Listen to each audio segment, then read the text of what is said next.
Ok. Est-ce que vous êtes chaud? Ouais. Parle-lui. C'est le dernier battle. Donc là, on a 2 représentants Jokes Over Bars. Encore. Ils vont se présenter. MC Tom, voilà, let's go. Let's go. Ok. Ok, Bolena Steve Vibe, ça vient de Nevers-Lee Hills. Vous pouvez chercher sur la carte. Hein. Ok, je suis un ex-lyonnais, 9ème au classement. Jean-Michel Holez, je t'aime même si t'es un fils de pute. Et un gros big up à Dead Moon qui peut pas être là et qui a écrit tous les chokes de mon couplet après que j'ai cumulé 2 tafs. Let's go. Ok. Du bruit pour Dead Moon. Ouais, du bruit pour Dead Moon quand même. Ouais. Il est là, il arrive. Ok.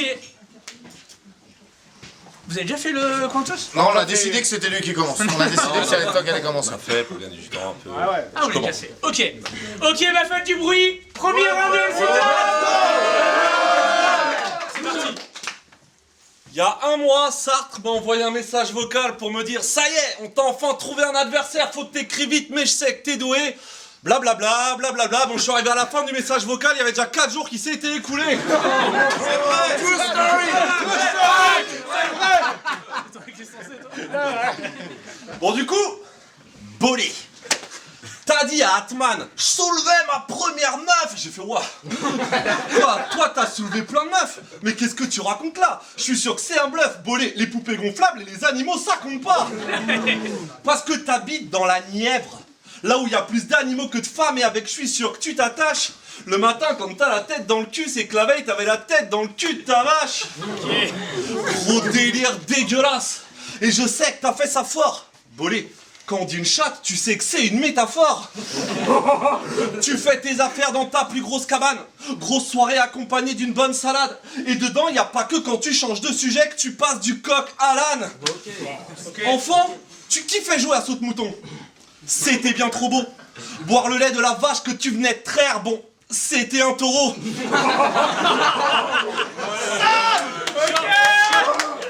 Dégueulasse. Tu t'élances face à la faune, tu le fais en toute conscience. Avec toi, l'expression prendre de l'élan prend clairement tout son sens. Tout à l'heure, t'as vu Hamzal? T'as tout de suite bugué. Tu le trouvais trop mimi et bien gaulé. Tu savais juste pas s'il s'agissait d'une brebis ou d'un poney. Alors écoute-moi bien, Voldemort. À chaque fois que tu violes 2 porcs, t'as des petits moments magiques. Et y a pas que chez Warner Bros que tu trouves les animaux fantastiques. Et puis Bolé, t'as pris le nom d'un champignon. Mais je savais pas que t'en raffolais. Mais là, les seuls champignons que tu vas choper, ça sera pas dans la forêt. Eh Bolé, faut raconter la vraie histoire parce que la tienne a été erronée. Devant chaque meuf, t'es mauvais et c'est trop vrai que t'es comme un sapin de Noël dont les boules ne sont là que pour décorer. Car dans notre monde à nous, tu n'es qu'un gros radin qui a pris bien trop de gadins. Mais si tu veux dans ton monde à toi, on peut dire que t'es un chaud lapin. Time. Ok.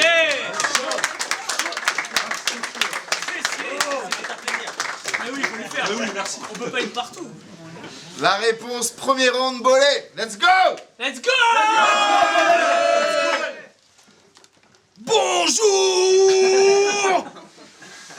Bon, je vous explique. Il m'a donné des angles interdits. Mais vu que je suis un connard, je respecte pas le deal.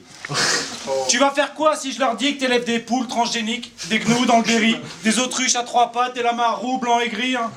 Tu vois, Tom, la foule est unanime. Tout le monde s'en bat les couilles. Donc tu fais ce que tu veux de ta vie, tu fais ce que tu veux de ta bite, mais t'arrêtes de la fourrer dans tes poules. Ok. Car exercer des sévices graves ou de nature sexuelle sur les animaux est passible de 2 ans d'emprisonnement et 30 000 € d'amende. Alors comme ça, chez toi l'amour est dans le pré? Bon, je dis pas ça parce que t'as l'air juif ou banquier, mais tu vaux un culte pour l'argent depuis que t'as perdu tes dents de lait, puis bon, ça se voit. Il y a des airs sous ce grand nez. T'exerces pas un métier près du four, genre cuisinier, boulanger, non, toi t'es comptable ou rentier. J'entends des histoires trop tristes de vos vacances à Auschwitz, mais vos mères ont poussé plus de grosses couilles que des bourses à Rothschild, hein. Mais ça aussi, c'est un de tes angles interdits. Je trouve que ta communauté manque d'un verti, puis je pourrais te gazer sur le fait que tu prends pas de douche, mais c'est pris en charge par l'assurance maladie. Puis t'as reproché à Beauf Cantique d'être venu en peignoir. Alors que vous êtes trimballé en pyjama pendant une demi-décennie, mais bon. Ça, c'est pas grave. Dès qu'on vous titille un peu trop, vous nous envoyez la LDJ, car apparemment, bah, c'est la loi. Bon, ici, il n'y a pas de camp de concentration, pas de mirador, tu veux te barrer. La sortie, c'est par là. J'y connais rien en religion, hein. Mais tout ce que je sais, c'est que là où vous habitez, bah, c'est le pays des Arabes. Time.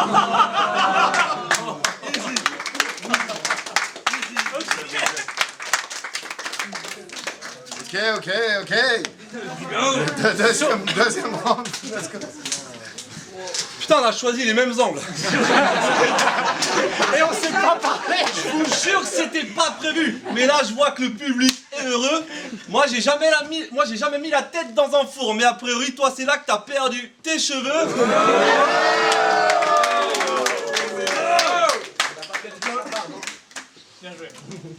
Ok. Moi j'aime pas trop ton rap gnangnan, je trouve ça bien trop monotone. Si tu kiffes trop quand tu t'entends, c'est que t'as perdu ton sonotone. Petit rappeur chauve du 3e âge, tu cherches des jokes et des bars, mais c'est du tort que ça te causera. Car si tu te casses trop la tête, au mieux ça fera un œuf au plat. Ça c'était une barre culinaire. En plus là je vois qu'on peut allier les deux, car aujourd'hui je ne ferai pas d'omelette sans casser des vieux. Parce que j'ai pas de respect pour les mecs comme toi qui ne savent pas s'arrêter, mais va vivre ta retraite paisible entre tes chiottes et ta télé, car même si j'ai capté que tu as bien 34 ans de plus, va te faire enculer, je te laisserai pas ma place dans le bus. J'écris mes textes sur une tablette, avec je fais pas de faute et je crains plus rien. Bolé aussi écrit ses textes sur une tablette, avec un marteau et un burin. Tu savais que j'allais te parler de ton âge. Là, c'est plein de gros pains que je donne. Et si jamais tu te sens jeune, c'est que t'es Benjamin Button. Parce que t'es vieux. T'es vieux comme un transistor, comme la télé noir et blanc. T'es vieux comme Brigitte Macron, comme un SS allemand. T'es vieux comme les anciens francs. Déjà là, t'avais pas assez de fric. Là, tu connais le Pôle emploi, mais t'as connu les acédiques. T'es vieux comme... True story. T'es vieux comme les plumes des héros indiens. Comme le premier Homo sapiens. T'es vieux comme un objet vendu au marché de Lutèce par un mérovingien. Putain, bref, t'es vieux comme le frigo de K5. Ok. Je savais pas que t'étais là en plus, hein, toi. C'est la merde. Tu pensais venir ici pour me battre? Non, n'y compte pas, grand fou. Je t'assure que j'ai pas prévu de perdre contre Nicolas Canteloup. Ouais, non mais c'est vrai, la ressemblance est frappante. Des airs artistiques, c'est la sécheresse. Je dis pas que vous êtes la même personne, mais je vous ai jamais vu dans la même pièce. Trop c'est trop. Je dose ces mots, je balance ma grosse démo. Tu pensais être le professeur Xavier, ça c'est un beau héros. Moi je te balance mes notes, mi, fa, sol, do, ré, do, car ce soir c'est moi qui mène la danse. Ça c'est un beau héros. Time. Ok.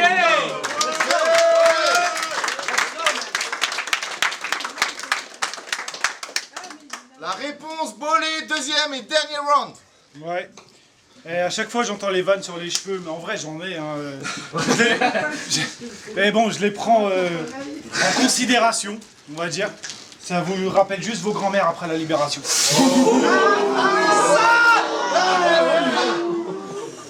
Ok. Bon, je vous rappelle quand même qu'il m'a donné des angles tabous. Et vu que je suis pas un bâtard, je reparlerai pas de la poule. Mais tu vas faire quoi si je leur dis qu'elle est belle en chair, que je l'emmène danser, qu'elle est un petit peu dérangée, qu'elle s'habille en soubrette quand elle me prépare à manger? Bon, tu vois Tom, la foule est unanime.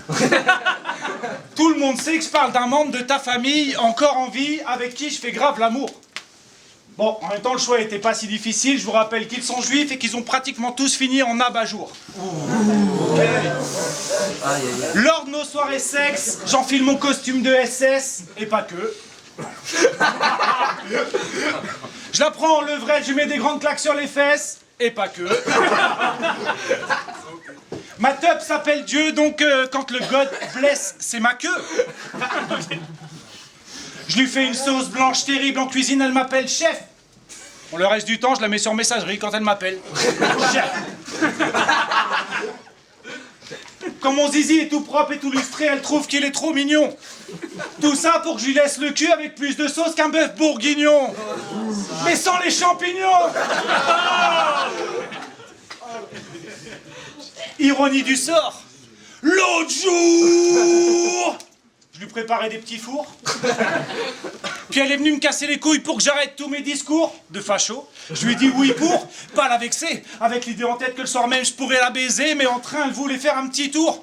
Je te jure Tom, elle m'a tellement saoulé, j'ai fini par lui dire qu'elle pouvait pas rester, on a déjà les Roms, les Tziganes et les Ouïghours, on va pas créer une nouvelle déportation tous les 10 jours. Ok.